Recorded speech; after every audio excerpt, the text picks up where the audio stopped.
في برضو الحوار بتاع الستاتيوسز اللي بتتاخد كوبي اند بيست من غير ما حد يشوفها ومن غير ما حد يفكر فيها اصلا. يعني انتي واحدة دلوقتي ما ارتبطتيش ولا مرة، ما صحيتيش ولا مرة، ما حبيتيش ولا مرة، حتى بوست عن الجرح ليه يا حبيبتي؟ ده في حد ذاته غباء لا مؤاخذة يعني انتي هي مش حاجه حلوه خالص، يعني ان انتي تقعدي تحطي بوست غريبه كده هوت وانتي اصلا انتي ما عديتيش بحاجه، وبعد كده ما يجي حد يسالك هتبقى شكلك وحش جدا برضو ان انتي ما فيش اي حاجه جواكي وانتي برضو كاتبه اي حاجه وخلاص. والبنات برضو اللي بتكتب حاجات about love وهي اصلا مش in love، ماشي اوكي، انا معاكي في الموضوع ده وتكتبي زي ما انتي عايزه، بس مش عارفه، بس حاساها برضو فيك قوي، يعني ما لهاش اي 30 لازمه. اكتبي مثلا عن حب ابوك وامك، حبك لاخواتك، حبك لما اعرفش مين من قرايبك، لكن ما تبقيش انتي مش بتحبي بجد وكاتبالي اني احبك يا حبيبي. ليه الفصلان يا حبيبتي؟ المهم كده الحوار بتاع الفيسبوك خلص يعني. ندخل بقى على تويتر. تويتر هو اشهر حاجتين فيه اللي هما اللي انا عرفتهم، يعني اشهر حاجتين فيه لان انا برضو مش متابعه التويتر قوي. اشهر حاجتين الريتويتنج، انت بتعمل ريتويت لاي بطيخ علشان بس ان هو الناس ممكن تشوف ان انت عندك حد روش قوي يعني، فتقوم جاي عامله لك انت فولو وتعمل له هو فولو. يعني هي ما بتحصلش كتير يعني، بس في ناس برضو بتعمل الاتنين فولو. والحوار بتاع فولو and I will follow back. طب انا عملت له فولو يعني لا حد عمل لي فولو، يمكن عشان انا مثلا التويتس بتاعتي حلوه، انا دخلت عنده ما لقيتش عنده تويتس، او لقيت التويتس اللي عنده فقيره يعني ما لهاش اي لازمه، انا ممكن اكتبها من دماغي خلاص. انا اعمل لك فولو ليه يا ابني؟ يعني ليه يعني هو مش فرض عليا عشان انت عملت لي فولو انا اعمل لك فولو باك؟ طب يا سيدي انا مش هعمل لك فولو باك، اعمل لي بقى فولو. فديت برضو طلع فظيعه. وفي ناس اصلا بتكتب في البيو بتاعها على تويتر بتكتب في ناس اصلا تكتب على تويتر البيو بتاعتها follow and I will follow back. لو انت هتعمل follow back لأي بطيخ يعني ماشي اعمل follow back زي ما انت عايز. ديت برضو كان حوار طالع منتشر قوي.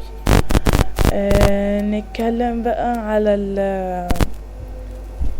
على ايه كده التويتر خلاص كده. نتكلم بقى على اسك.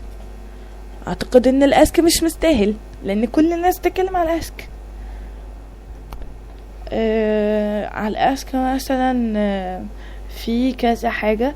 اولهم طبعا الزيطة في الحوار بتاع يحيى ويوسف. طبعا احنا مش محتاجين ان احنا نتكلم في الحوار ده لان انا اتكلمت فيه قبل كده.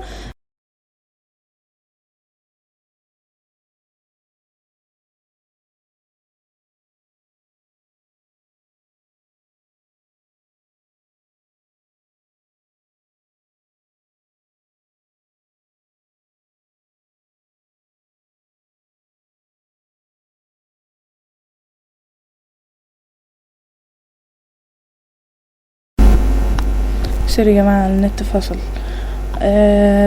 مهم بقول الحوار بتاع الاسك طبعا انا مش مضطرة ان انا اتكلم فيه تاني لان الاسك انا اتكلمت عليه قبل كده وكل العالم اصلا بيتكلم عليه.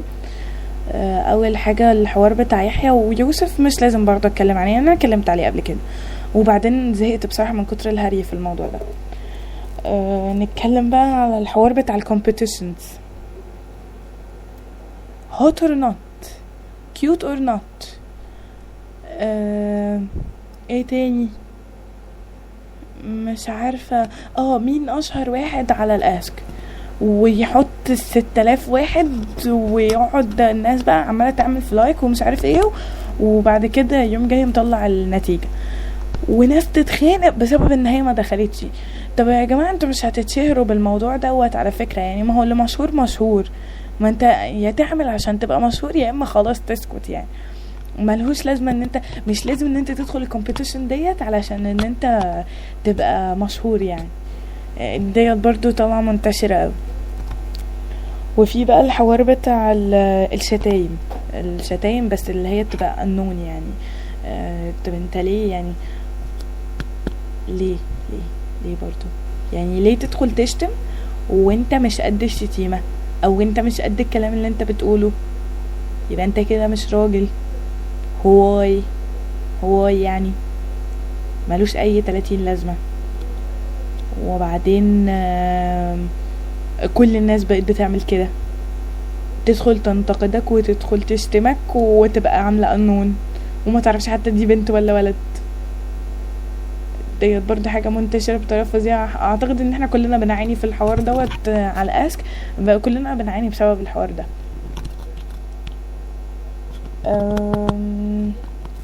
ايه تاني؟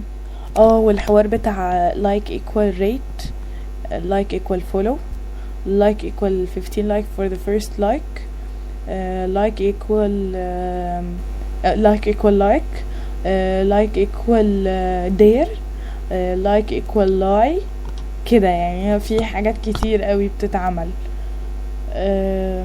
وحوار الدير دوت بيبقى رخم قوي على فكرة، انا جربته برضو قبل كده، بيبقى رخم جدا. يعني مثلا واحد داخل يقول لي سمي نفسك الدادا دودي، ندمت بصراحة ان انا عملت لايك على البتاع. وبتاع الكويستشنز اللي تلاقيها جايالك ويقولك ايه، سبحان الله وبحمده سبحان الله العظيم اذا كنت تحب الله او لا. في ناس بتقول اذا كنت تحب الله فبعثها الى 10 من اصدقائك، او مثلا ايه بعثها الى 10 من اصدقائك على طول. ماشي، طب افرض انا مش عايزه ابعتها مثلا، والحوار ده منتشر جدا برضو. انا جالي اكتر من 15 كويستشن على الموضوع دوت في كام يوم. والناس اللي عايزه تبقى فيمس ليه برضو؟ يعني كل الناس بقت فيمس. طب احنا يا جماعه احنا عارفين ان في كذا حد كده هو معين هم اللي فيمس على الاسك. مش لازم كلنا نبقى فيمس. يعني لما كلنا نبقى فيمس مين اللي هيبقوا الفانز بتوعنا؟ اعقلوها كده، مين هيبقوا الفانز بسمتكم؟ مش سؤال يعني يتسأل. فكرتوا انتوا في الموضوع ده قبل كده؟ ما حدش فكر في الموضوع ده قبل كده. وبعدين لازم يكون عندك تالنت اصلا علشان تبقى فيمس. يعني دمك خفيف، تعرف تعمل فيديوز، الفيديوز بتاعتك كوميدي، ليك رأي سياسي كويس، ليك رأي في الكورة، لعيب كورة كويس كده. يعني ليك تالنت فانت بتعرضها على اسك، عشان انت مثلا مش لاقي فرصة ان انت تعرضها في حتة تانية. فالناس لما تعرفك على اسك انت هتبقى مشهور. بس عموما على فكرة انك تبقى فيمس على الاسك ده مش هيخليك فيمس في الجنرال لايف. يعني اذا كانوا بتوع الاسك هم شايفينك وبتوع الاسك هم عارفينك، فمش كل الناس عارفاك. في ناس اصلا ما عندهاش اكاونت على اسك، وفي ناس كبار ممكن يعرفوك من الصغيرين بس برضو مش هيبقوا مقتنعين بيك. عموما برضو مش موضوعنا حوار ان being famous دوت بقى برضو بقى موضة ماشية وسطينا، كل الناس بقت عايزة تبقى famous. يعني اعتقد كده مفيش حاجة تانية تتقال على الاسك. البرانك كولز على السبريكر وعلى الاسك. جماعة انتوا نفختوا اهل كنتاكي واهل الدليل وبتوع خدمة العملاء. انا اعتقد ان انا لو مكانهم كنت وقفت لكم الخط في ساعتها. انتوا بجد يا جماعة بتقفلوهم. ده انا اعتقد ان KFC بعد كده مش هيردوا على حد تاني على التليفون، مش هيبعتوا ديليفري تاني. اللي عايز بعد كده يروح هو يشتري ويجيب تيك اواي من عندهم.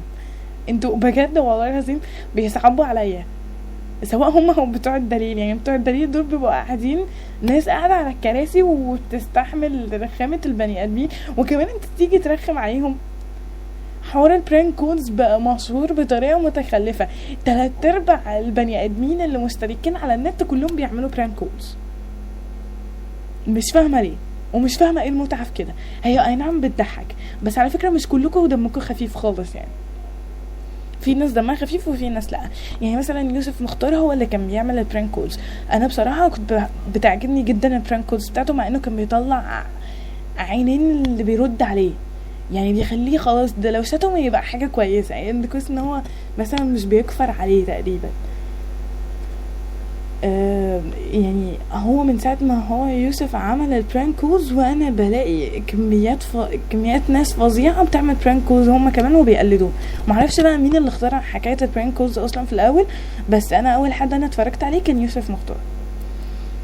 وعموما هو يوسف اصلا بطل، هو بقاش بيعمل، احيانا بيعمل على السبيكر تقريبا، وبطل بقى ما بقاش بيعمل على الاسك تقريبا خلاص. فاللي هو الحوار بقى مشهور زيادة عن اللزوم وملهوش اي لازمة. انتوا يا جماعة والله العظيم الناس ديت ذنبها في رقبتكم ان انتوا بتعطلوها بتخلوا اعصابهم تفور. يعني هما مثلا وفي ناس عايزة تتصل ببوليس النجدة. يا جماعة بوليس النجدة في ايه ولا في ايه؟ يعني انتوا تتصلوا ببوليس النجدة في عز الاحداث اللي احنا فيها يا جدعان؟ انتوا ما عندكمش دم بصراحة.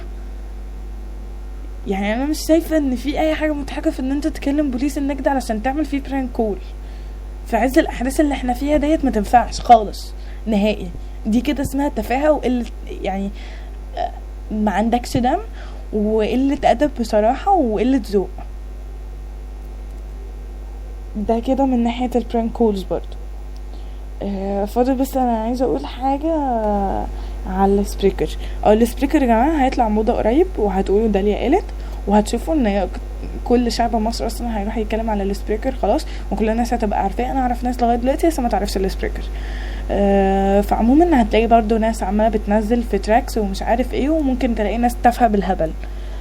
فيا جماعه ابشروا السبريكر هيبقى موضه قريب، ده اذا ما كانش هو موضه دلوقتي يعني. ما هو اكيد موضه علشان امثالي طلعوا عليه، اكيد اللي خلاني انا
عشان عايزه اكمل فتح السيرفيس. ايه تاني؟ ده برضو يا جماعة موضة برضو منتشرة، يعني الناس اللي عندها بي بي ام هتلاقي عندها حاجات مشهورة قوي كل الناس تقريبا بتعملها. اول حاجة البين ترين. البين ترين بقى يا جماعة بيبقى على البينز، وبيبقى كمان على التويتر اكاونتس دوت بقى برضو حوار جديد يعني. في كمان الحوار بتاع البي سي العادية. البي سي العادية اللي هو مش عارفة فلان الفلاني all ad فلان الفلاني لذيذ جدا وأمور وسنجل وايه ودمه خفيف، وبجد مش هتزهقوا من الكلام معاه. don't miss you won't regret. البين اهو يا جماعة. هو انا عملت الحوار ده كتير بصراحة، بس انا شايفة ان احنا كده زي ما نكون بنعرض سلعة للبيع. يعني سوري لكل الناس اللي تتعمل لها بي سي يعني يا جماعة، بس انتوا كده كأنكوا سلعة او مانيكان بيتعرض، وبنقول مثلا المواصفات بتاعته، او بنخليكوا تتباعوا وتتشاروا بمعنى اصح. هو اي نعم بتخلي ناس تتعرف على بعضيها جديدة يعني، بس هو بيبقى المنظر مش حلو بصراحة يعني. وكمان مش عشان انت قلتلي ان هو سنجل مثلا انا كبنت اقوم جايه عامله له اد، او تعمل بي سي البنت وتقولي يا جماعه خلي بالكوا دي سنجل، او لسه مفركشه من شويه، او فلان الفلاني دوت لسه مفركش من شويه والبن بتاعه اهو، انا كده هعمل اد يعني؟ ماشي. ديت برضو منتشره بطريقه فظيعه. والبيسيهات التافهه فري، حد يتكلم يا جماعة مين نازل دلوقتي؟ و